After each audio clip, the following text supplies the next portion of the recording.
Anjan, Special Crimes Unit, Season 1, Episode number 25. The brutal deaths of two neighborhood residents take Aditi and Vikrant to Goa, where they find that the murders have a disturbing link to the past.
सावी, चिन्ना, दरवाजा खोलो बेटा, मुझे बहुत ठंड लग रही है। सावी, चिन्ना, दरवाजा खोलो बेटा।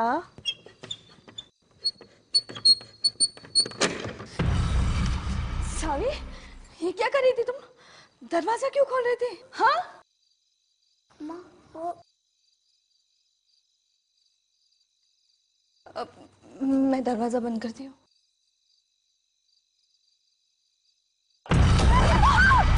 सावी, सावी भाग जाओ, सावी छुप जाओ, बाहर नहीं आना, छुप जाओ।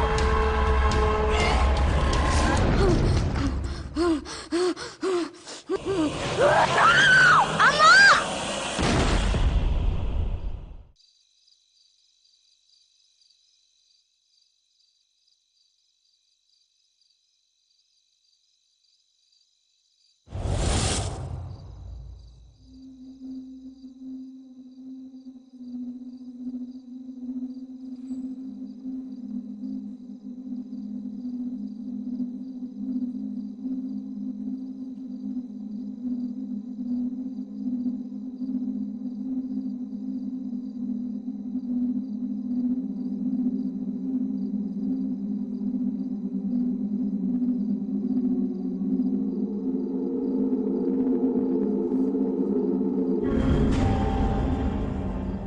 तुम अभी घर नहीं गई?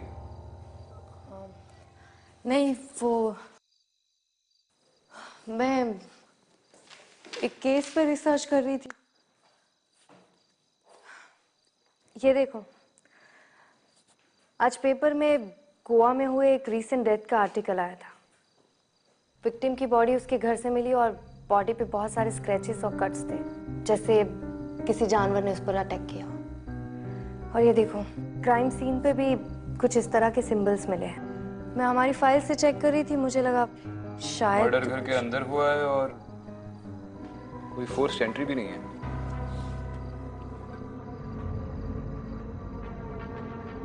और ये सिंबल्स सुबह की पहली फ्लाइट से निकलते हैं। We should check this out. मैं दत्त सर को इन्फॉर्म करता हूँ।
क्या ये, तुम फिर से वापस आ गया। हम बोला था ना तुमको हमारे हाउस से दूर रहने का। तुमको थोड़ा भी शर्म नहीं आता है? पागल हो गया क्या तुम? इस कॉलोनी में अपनी बकवास लिखता रहता है। पता नहीं क्या है इस लेडी का, बता के छोड़ेगा। अब देखता है तुमको कॉलोनी से कौन बचाता है। मूव! देखता है रीमा क्या कर रहे हैं? देखो ये मिटाओ मत। देख वो डॉनी ने भी इसे मिटा दिया था, वो बच नहीं पाया, मर गया, वो मर गया। तुम मत मिटाओ इसे। व्हाट तुम कहना क्या चाहते हैं? डॉनी बॉस को तुम मारा और अब तुम हमको मारने का धमकी दे रहा है। वेट, कल हम पुलिस स्टेशन जाके तुम्हारे अगेंस्ट कंप्लेंट करवाएगा, फिर देखता है तुम हमको धमकी कैसे देते हो। रीमा मत, रीमा।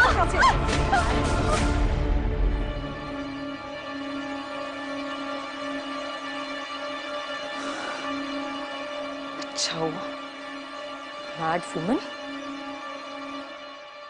नीना, तुम काय को खड़ा है? कल स्कूल जाना है ना? Go and sleep. गो बेटा। एंड यू वापस नहीं आने का हमारे घर।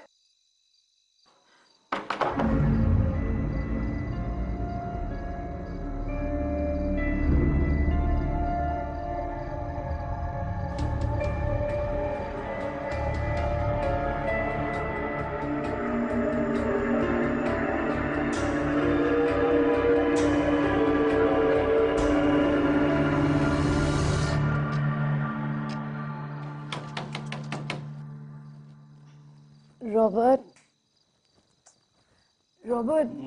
उठो ना मैन। देखो ना डोर पे कोई है। Robert get up. घर काय को वापस आता है जब सारा काम हमको करना पड़ता है।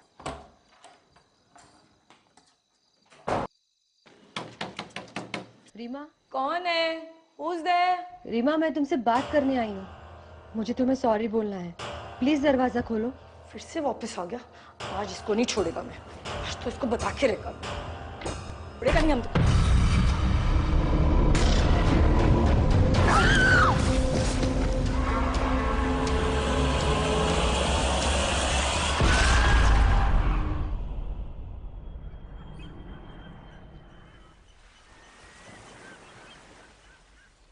सर, ये रहे डोनीवास के क्राइम सीन के फोटोज। क्या आप इसी सिंबल्स की बात कर रहे थे?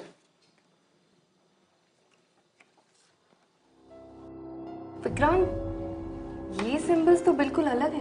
ये सिंबल्स है ही नहीं, ये तो कुछ लिखा हुआ है, शायद साउथ के किसी लैंग्वेज में। सर, मैम, अच्छा हुआ आप दोनों यहाँ आ गए। ये केस बहुत ही अजीब हो गया है। जिस कॉलोनी में डोनीवास रहता था, कल रात को उसी कॉलोनी में एक औरत का मर्डर हो गया है और विक्टिम का नाम है रीमा कोरिया। रीमा और डॉनी के मर्डर के तरीके में कोई सिमिलैरिटीज हैं? जी सर, दोनों की बॉडी पे जो घाव है वो तकरीबन सेम ही है। और एक बात और सर, इन दोनों के मर्डर के कोई भी आई विटनेस नहीं। रीमा की ऑटोप्सी रिपोर्ट चल रही है और यह डोनीवास की ऑटोप्सी रिपोर्ट। सर, हमारी टीम ने चेक किया है, ये जो घाव है वो ना ही किसी हथियार के हैं और ना ही किसी इंसान ने किए हैं। तो क्या किसी जानवर के निशान है?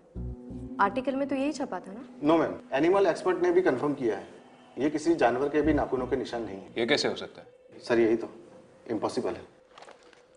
अगर इम्पॉसिबल है तो ये पॉसिबल किसने किया? एक कॉलोनी में आधी रात को इतना दर्दनाक मर्डर और किसी को पता भी नहीं चला। इस केस के सारे क्लूज और एविडेंस फिर से चेक करते हैं। उस कॉलोनी का एक चक्कर लगाना पड़ेगा। आई एम श्योर कोई ना कोई एक्सप्लेनेशन तो मिल ही जाएगा।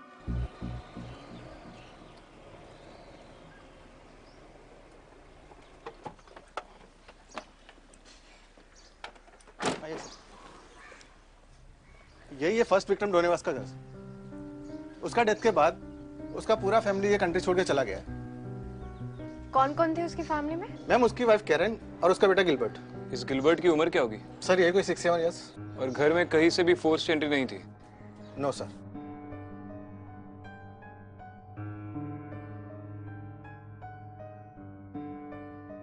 ये डेफिनेटली साउथ की कोई लिपि है, सिंबल्स नहीं है।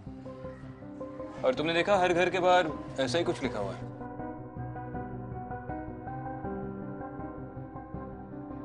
हाँ विक्रांत, इनफैक्ट इसी तरह की लिपि बैंगलोर वाले केस फाइल्स में भी थी। बैंगलोर केस? 1919 के बैंगलोर मर्डर। उस वक्त भी क्राइम सीन पर इसी तरह की लिपि में कुछ लिखा मिला था। सर, और जितनी भी बॉडीज मिली उस पर क्लॉ मार्क्स थे, जैसे कि रीमा और डॉनी की बॉडी पर मिले। तो हो सकता है कि किलर ने फिर से अटैक करना शुरू कर दिया। Serial killings. सर, यही है रीमा का घर।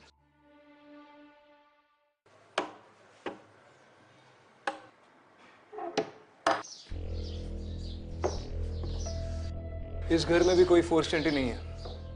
रीमा और वस के मर्डर्स रात में हुए थे घर के अंदर और कोई फोर्स एंट्री नहीं। इसका मतलब जिसने भी ये किया है वो दरवाजे से अंदर आया था बिना किसी जबरदस्ती के। पॉसिबल है कि वो दोनों मर्डरर को जानते थे। एक बार वो बैंगलोर वाला एंगल भी पता कर लेते हैं। एक काम करो, अगर इस सोसाइटी में और आसपास के सारे लोगों से पूछताछ करके पता लगा लो कि 1990 के करीब इनमें से कोई बैंगलोर में था या नहीं। शायद उससे कोई लीड मिले। जी सर। सर, बैंगलोर कहाँ सर? अब मिसेस राव को रेड हैंडेड पकड़ो सर और जेल में डालो सर। लेकिन आप ऐसा क्यों कह रहे हैं मिस्टर कोरिया? पूरी बात बताइए। Sir, actually my wife Reema और मिसेस राव को है ना कल झगड़ा हुआ था। My wife told me sir, और I am very sure sir उसी ने मारा मेरी वाइफ को सर। ये मिसेस राव रहती कहाँ है? यही मैडम, यही है उसका घर।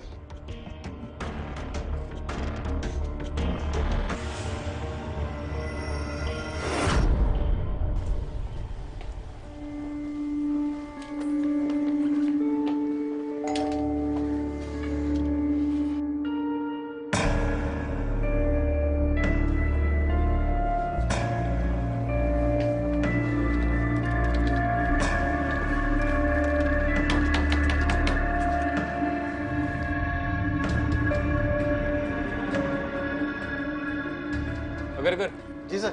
बाद में देख लेंगे। ठीक है सर।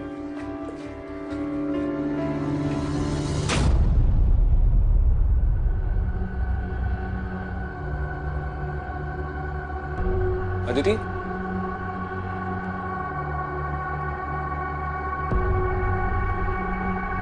चलो।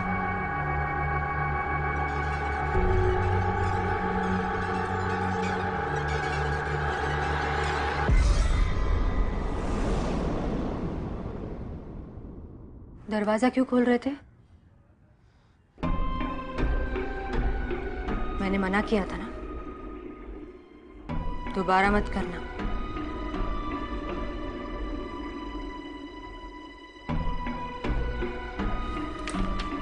Vikrant, I was right. ये देखो, ये रहा 1990s बैंगलोर मर्डर का ई फाइल। ये केस इसी लिपि से जुड़ा हुआ है। और तुम सही कह रहे थे, ये सिंबल्स नहीं है, कन्नड़ लैंग्वेज में लिखा हुआ एक वर्ड है, नालेबा, जिसका मतलब है कल आना। नालेबा। नालेबा, नालेबा, नालेबा, नालेबा, नालेबा। 1993 के मर्डर्स के बाद बैंगलोर के लोग अपने घर के बाहर दरवाजे पे ये नालेबा लिखने लगे। उनको लगता था कि ऐसा करने से वो लोग बच जाएंगे, उनकी मौत टल सकती है। तो बैंगलोर के मर्डर्स का हमारे केस के साथ कनेक्शन है। एक और बात, बैंगलोर विक्टिम में से एक औरत शुभलक्ष्मी पे हुए अटैक को उसकी बेटी ने देखा था। उस 7 साल की बच्ची का नाम था सविता। ये रही उसकी फोटो।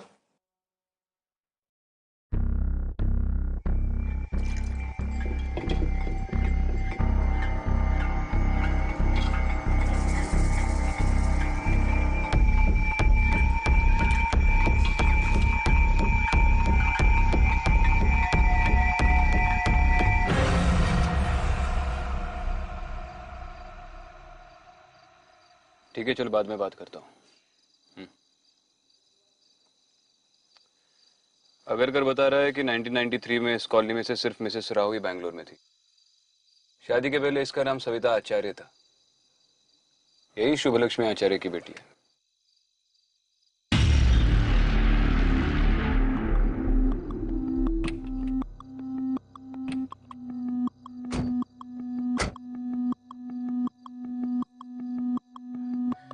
मन्नू,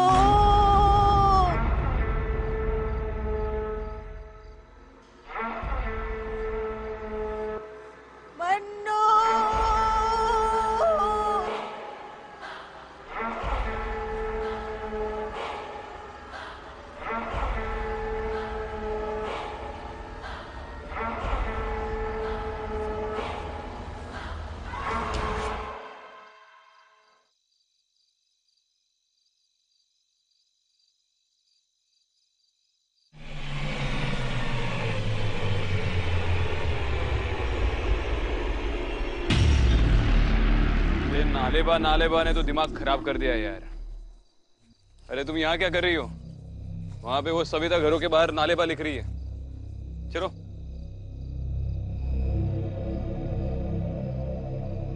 क्या हुआ? किसे ढूंढ रही हो?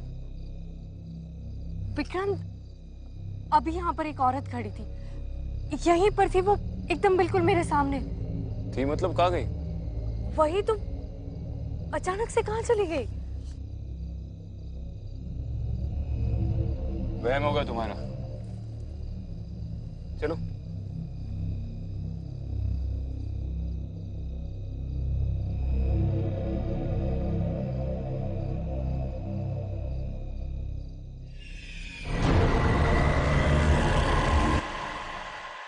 अखिल बेटा, तुम अंदर जाओ। देखो, डरो मत, मैं हूं ना, मैं तुम्हें कुछ नहीं होने दूंगी। मैं उसे तुम्हें कुछ करने ही नहीं दूंगी। जाओ, अंदर जाओ।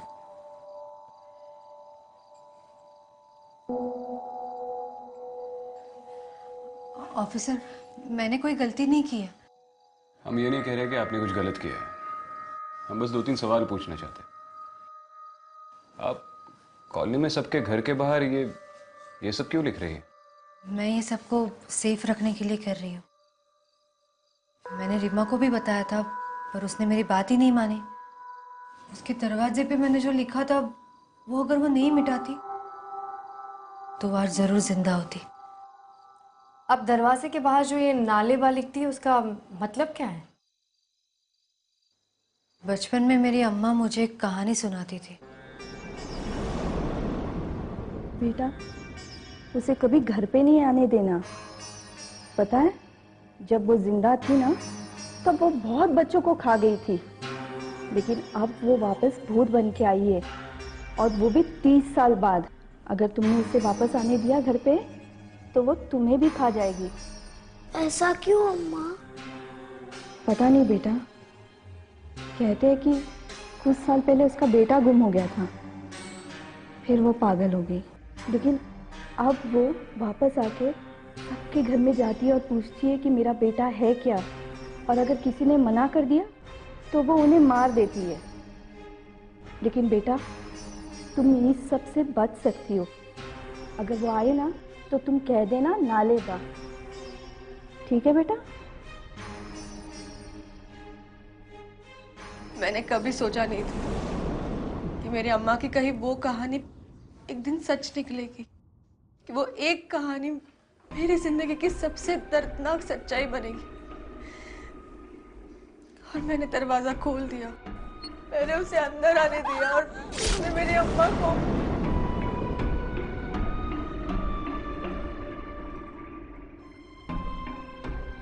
सॉरी सविता, पर क्या आप हमें बता सकती है, जिस दिन आपकी माँ पर अटैक हुआ था, तब आपने उस औरत को देखा था?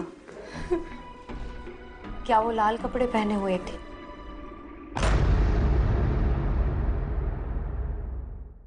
हाँ, उस दिन मैं तो बच गई, पर वो मेरी अम्मा को ले गई। उसके बाद मेरे अप्पा ने मुझे वहां से दूर भेज दिया, पहले मुंबई, फिर यहाँ। पूरी जिंदगी में बस उसके डर में जीती रही, और अब वो वापस आ गई है। हर रात मुझे उसकी आवाज सुनाई देती है। वो यहाँ दरवाजे के बाहर मेरा इंतजार करती है। मैं अगर दरवाजे के बाहर नालेबा ना लिखूं ना, तो मुझे जिंदा नहीं छोड़ेगी, मार डालेगी मुझे। इसलिए मैं। सविता, अगर वो आपको मारना चाहती है, तो फिर आपके पड़ोसियों पर क्यों हमले हो रहे? पता नहीं, पर उस वक्त भी ऐसे ही हुआ था। उसने सिर्फ मेरी अम्मा पर हमला नहीं किया था, बाकी कई लोगों पे किया था, छोटे बच्चों पे भी किया था। तभी मेरे अप्पा ने सबको बताया कि अगर हम घर के बाहर नालेबा लिखेंगे तो वो हमें तकलीफ नहीं पहुंचाएगी, वो हमें नहीं मारेगी। सबने वैसे ही किया, सबने अपने घर के बाहर नालेबा लिखा, और फिर वो हमें तकलीफ देना उसने बंद कर दिया। वो हादसे भी बंद हो गए। तो दरअसल रीमा की जान बचाने के लिए आप उसके घर के बाहर ये सब लिख रही थी? हाँ,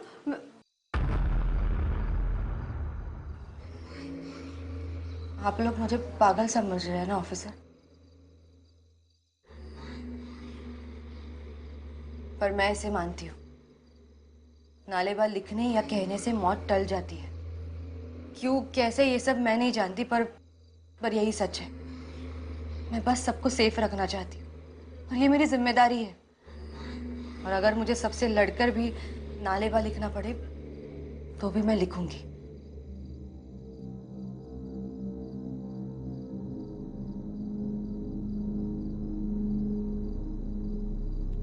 लेकिन आपके अप्पा को कैसे पता चला कि नालेबा लिखने से आप बच सकती हैं?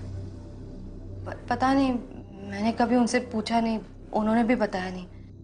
एक और बात सविता, इस कॉलोनी में कोई मन्नू नाम का रहता है? मन्नू? नहीं, इस नाम का तो यहाँ कोई नहीं रहता।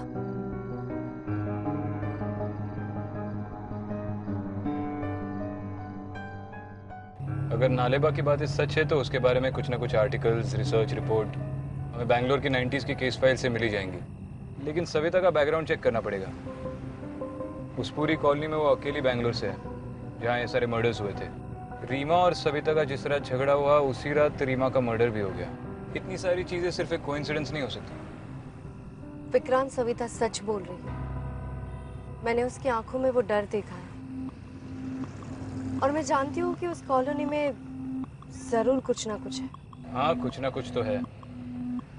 और फैक्ट्स ही देख, 1990s के मर्डर और अब के मर्डर में कितनी सारी चीजें कॉमन है। और उस वक्त सविता सिर्फ 7 साल की थी। इतनी छोटी बच्ची और serial killing, it's highly unlikely. और वो दोनों लोग जो मारे गए थे, रीमा और डॉनी, सिर्फ उन दोनों के डोर से ही वो राइटिंग साफ की गई है। और वो राइटिंग्स भी सविता नहीं लिखी। देखो, मैं ये नहीं कह रहा कि वो बैंगलोर के मर्डर्स सविता ने किए। और जिस लड़की ने इतनी कम उम्र में अपनी आंखों के सामने माँ का मर्डर देख लिया हो, सोचो वो कितने ट्रॉमा से गुजरी होगी। और सविता ने हमें सिर्फ एक कहानी सुनाई है। हमें उसके अप्पा से बात करनी चाहिए।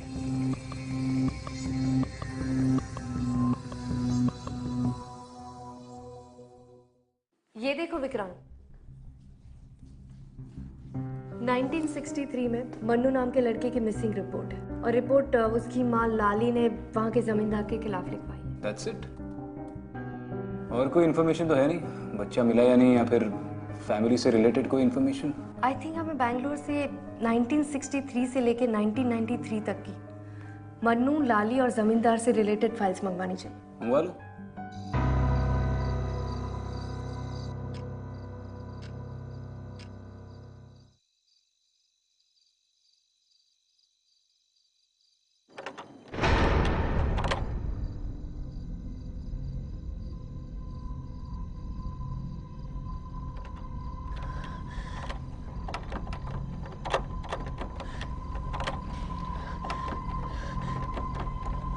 नालेबा, नालेबा, नालेबा, नालेबा, नालेबा,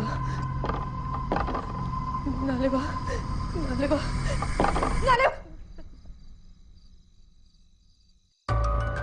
तेरे ये पागलपन की वजह से ना कितनी बार हमें घर बदलना पड़ा। फिर से तूने वही हरकतें शुरू कर दी। नहीं, मेरी बात सुनो। चुप, बिल्कुल चुप। अब मैं तुम्हारी एक बात नहीं सुनूंगा। तेरे कारण घर में पुलिस आई ना पुलिस। क्या चाहती है? जेल जाना चाहती तू? नहीं, मैं मेरा नहीं तो कम से कम अखिल का ध्यान कर। क्या कर रहे हो? क्या ढूंढ रहे हैं? देखिए, ये ऐसा मत कीजिए, मेरी बात सुनिए। आप इसे मत मिटाइए। देखिए, इसे मिटा देंगे तो हम बच नहीं पाएंगे। कितना छोटा है, अगर हमें कुछ हो गया तो अरे हाँ, क्या होगा? सुनिए मेरी बात, मत मिटाइए इसे। रुकिए। बस सविता, चुप। मुझे पता है कि मुझे क्या करना है। तुम जाके अपना काम करो। जाके अखिल का ध्यान रखो। देखिए, कहा ना जा अंदर।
गुरु ने उसे अंदर आने दिया।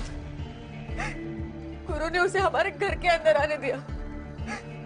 गुरु ने तो उन अक्षरों को भी मिटा दिया जो हमारी रक्षा कर रहे थे। एक बार भी अखिल के बारे में नहीं सोचा।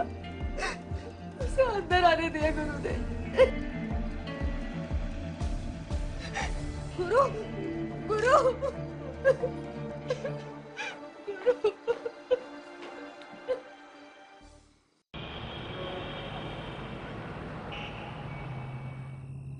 अब तुम भी मानते हो ना कि सविता बेकसूर है? देखो, इतनी जल्दी किसी कंक्लूजन पे नहीं पहुंचते। कॉलोनी में सबने स्टेटमेंट दिया है कि सविता और गुरु का रोज झगड़ा होता था, और कल रात का झगड़ा तो बहुत देर तक चला। तो तुम्हें लगता है कि सविता ने उसके हस्बैंड पर अटैक किया? पर वो तो कमरे के अंदर बंद थी। लेकिन अब तक उन्हीं लोगों पर अटैक हुआ है जिनका सविता के साथ झगड़ा हुआ था। और डॉनी? तुम्हें कैसे पता कि डॉनी के साथ उसका झगड़ा नहीं हुआ था? शायद उस बात का किसी को पता ना चला।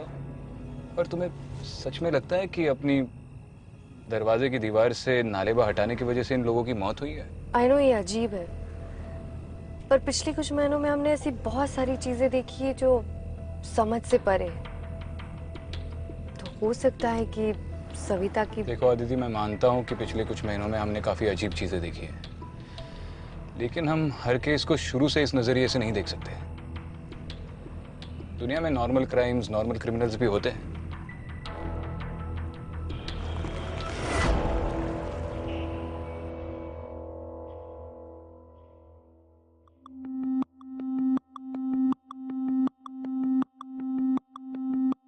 इस फाइल में लिखा है कि मन्नू के खो जाने के बाद उसकी मां लाली पागल हो गई और उसने खुदकुशी कर ली। उसकी फोटो है।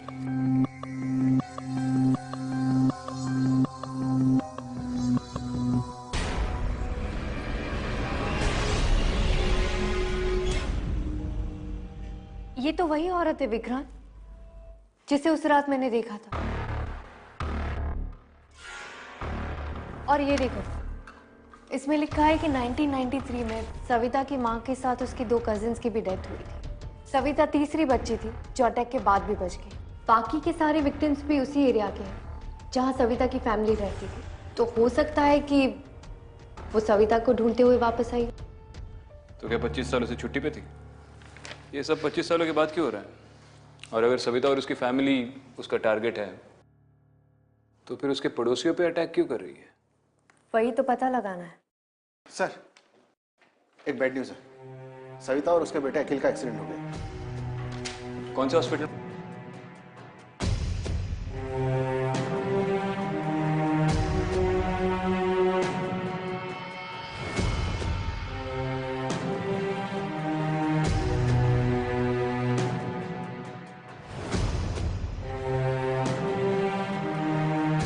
इस एरिया में एक्सीडेंट हुआ है, मुझे उसके डिटेल्स चाहिए।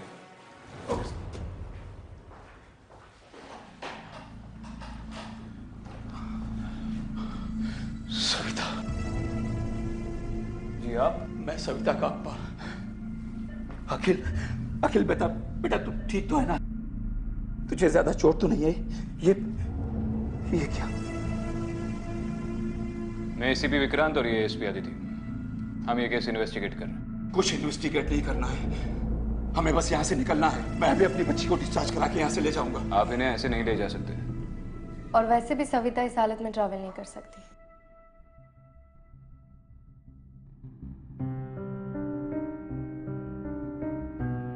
मुझे यहाँ बहुत पहले आ जाना चाहिए था। सविता ने तो मुझे गुरु के बारे में भी कुछ नहीं बताया। वो तो पुलिस स्टेशन से फोन आया तब मुझे पता चला। सविता और अखिल को अगर कुछ हो गया तो मैं जी नहीं पाऊंगा। मुझे उन दोनों को यहाँ से दूर ले जाना होगा। दूर जाने से कुछ नहीं होगा मिस्टर राजा, ये आपको भी मालूम है। अगर कुछ होता तो सविता के इतने बार घर बदलने से प्रॉब्लम ही सॉल्व हो जाती। देखिए, इन अटैक्स को रोकने के लिए यहीं रुककर उसका सामना करना होगा। एंड आई एम श्योर आप इसमें हमारी मदद कर सकते हैं। क्या करना होगा मुझे? आप किसी मन्नू को जानते हैं? उसकी माँ का नाम लाली। मुझे हमेशा से ही लगता था कि लाली वापस आएगी, पर मैं किससे कहता? कौन विश्वास करता है इन सब बातों पर? मुझे डर था कि वो अपने बेटे को ढूंढते हुए जरूर आएगी। मन्नू के साथ जो हुआ बहुत बुरा हुआ। काश मैंने उस वक्त कुछ किया होता तो आज मेरी बेटी की जिंदगी और उसका परिवार बच जाता। मिस्टर आचार्य, प्लीज हमें पूरी बात बताइए। मन्नू के साथ हुआ क्या था? मन्नू अपने पिता की उधारी चुकाने के लिए हमारे घर पर काम किया करता था। मेरे अप्पा बहुत क्रूर थे। मन्नू 7 साल का था। अप्पा घर का सारा काम उससे करवाते थे। बीमार पड़ गया बच्चा। मन्नू की माँ मन्नू को ले जाने के लिए रोज हमारे घर आती थी, पर मेरे अप्पा कोई ना कोई बहाना बनाकर उसे रोज भेज दिया करते थे, ये कह के कि कल आना। मन्नू की माँ ने मन्नू को बचाने के लिए बहुत से लोगों से मदद मांगी, लेकिन अप्पा के डर से किसी ने मन्नू को बचाने की कोशिश नहीं की। और एक दिन अचानक मन्नू गायब हो गया। मन्नू, मन्नू, मन्नू! फिर मन्नू कभी मिला ही नहीं? नहीं, पर मेरे अप्पा के आखिरी दिनों में मैंने उन्हें खेत के पास वाली झील के बारे में बोलकर रोते हुए सुना। तब मुझे यकीन हो गया कि मेरे अप्पा ने मन्नू को, उसकी मां बिल्कुल पागलों जैसी हो गई थी। लोगों के घरों पर दस्तक देकर अपने बेटे को ढूंढा करती थी और लोग उससे कहते कि कल आना। ना ले बा। फिर एक दिन पता चला कि लाली ने खुदकुशी कर ली, लेकिन मरते हुए वो ये कह गई, किसी को जिंदा नहीं छोड़ूंगी, सबका खून बहाऊंगी, किसी के बच्चे को नहीं छोड़ूंगी। उसके बाद से मेरे परिवार के, पड़ोस के बच्चे और फिर सविता की मां की मौत।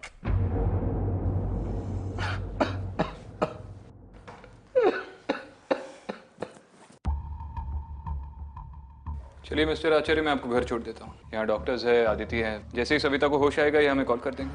नहीं, मैं अपनी बेटी को छोड़ के कहीं नहीं जाऊंगा। वो फिर आएगी।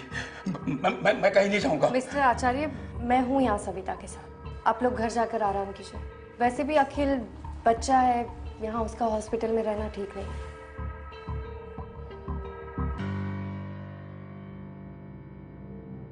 अखिल,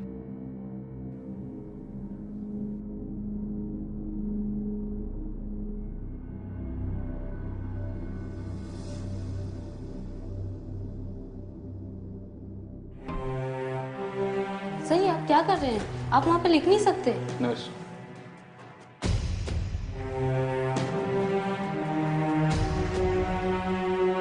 देखिए इसे मिटाइएगा मत। अगर कुछ चार्ज लेना है तो आप ले लीजिए, पर ये लिखा रहने दीजिए।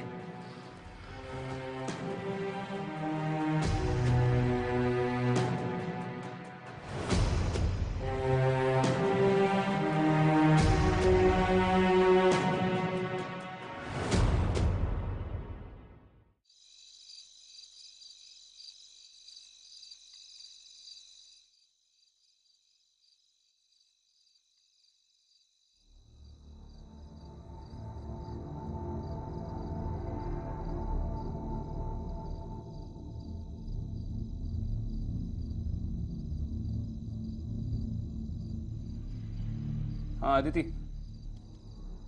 इन केस फाइल्स में से एक केस मन्नू से मैच कर रहा है। इसके सारे डिटेल्स सविता के अब्बा के वर्जन से मिलते हैं। 1963 में मन्नू के गायब होने के कुछ 10 दिन बाद जमींदार आचार्य के घर के नज़दीक बहती झील में से एक 6-7 साल के बच्चे की बॉडी मिली थी। जब ये बॉडी मिली थी तब तक मन्नू की माँ लाली ने आत्महत्या कर ली थी और बच्चे की बॉडी पहचानने या उसे क्लेम करने कोई भी सामने नहीं आया। आई थिंक ये मन्नू ही था। हाँ विक्रांत, पर हम लोग अभी भी कुछ मिस कर रहे हैं। इतने सालों बाद ये सब कुछ क्यों? सविता ने ऐसा क्या किया जिसकी वजह से लाली उसे फिर से ढूंढ पाई। क्या वो अकील को छोड़ो, मेरे अकील को छोड़ो। नालेबा, नालेबा, नालेबा। विक्रांत, अखिल, जब मन्नू 7 साल का था तब वो गायब हो गया था, और ये रीमा और डॉनी के बच्चे भी 7 साल के हैं। तो जिनके घर में बच्चे हैं वो उन पे ही अटैक करती है। इतना ही नहीं, जब सविता और उसकी माँ पर अटैक हुआ था तब सविता भी 7 साल की थी। आई थिंक जिस उम्र में मन्नू गायब हुआ था उस उम्र से ज्यादा ये लाली इन्हें जीने नहीं देगी, यानी कि 7 साल। जब सविता 7 साल की थी तो उसकी माँ ने उसे बचा लिया था, उसके बाद से सारे अटैक बंद हो गए। पर अब अखिल 7 साल, विक्रांत अखिल 7 साल का है।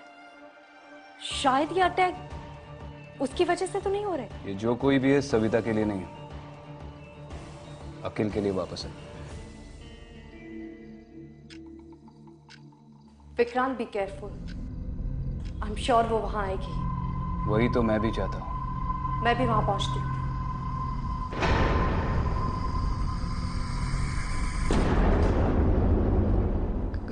कहाँ है मेरा अकिल?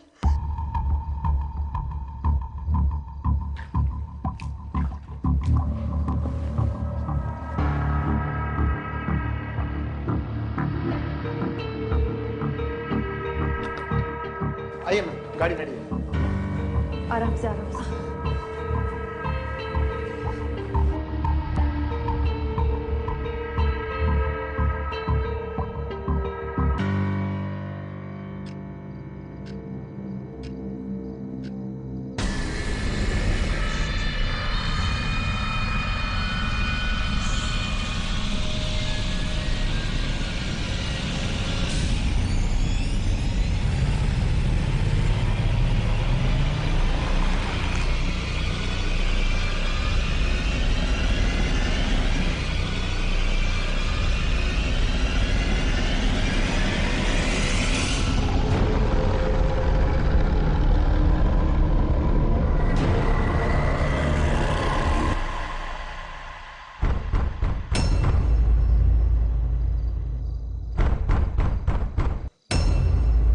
अगर कर जल्दी चलो, फास्ट।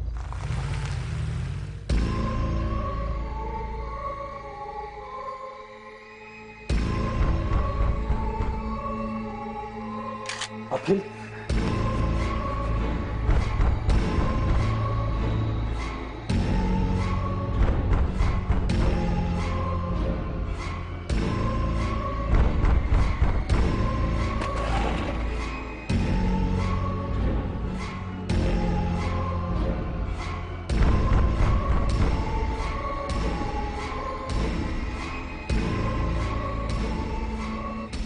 प्लीज प्लीज दरवाजा मत खोलिए, दरवाजा मत खोलिए।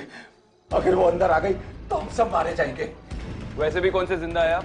आज तो ये प्रॉब्लम खत्म ही करनी पड़ेगी। देखिए ये गलती गुरु ने की थी, प्लीज आप बात समझ नहीं रहे हैं। मेरी चिंता भले ही मत कीजिए, अखिल का सोचिए।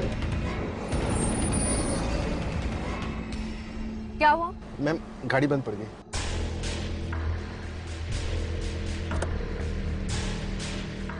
सविता, चिन्ना, मुझे अंदर आने दे, बहुत ठंड लग रही है बेटा। दरवाजा खोल। चिन्ना। अम्मा, अम्मा। अनु, अनु, अनु, अनु, अनु, अनु,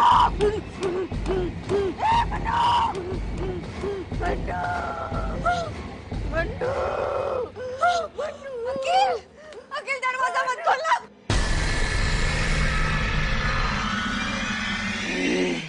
अखिल दरवाजा मत खोलो। रुक जाओ लाली।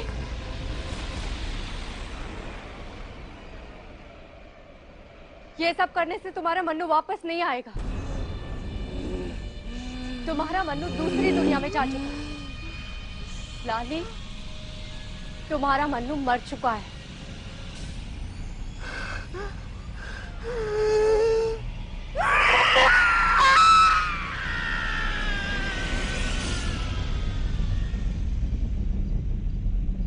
सविता, सविता, सविता तुम ठीक हो? ठीक हो सविता?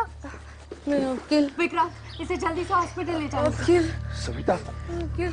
सविता, मैंने इस बार अखिल की जान बचा ली, और अगर वो वापस आती है तो मेरे अखिल को बचा लेना। सविता, मेरे अखिल को बचा लेना। सविता, सविता।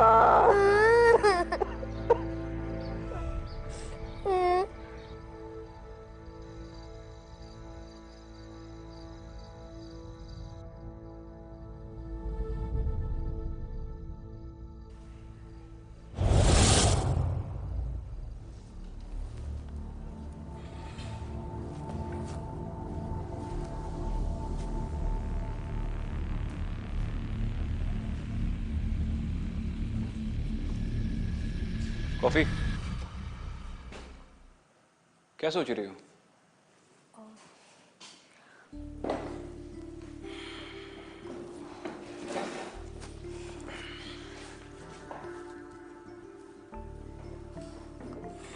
कुछ नहीं, मैं बस सोच रही थी कि लाली हमेशा के लिए अपने मन्नू के पास चली गई होगी या अपने बदले के लिए फिर वापस आएगी। मुझे कहीं ना कहीं डर है कि उसका साया अखिल के परिवार पर हमेशा मंडराता रहेगा।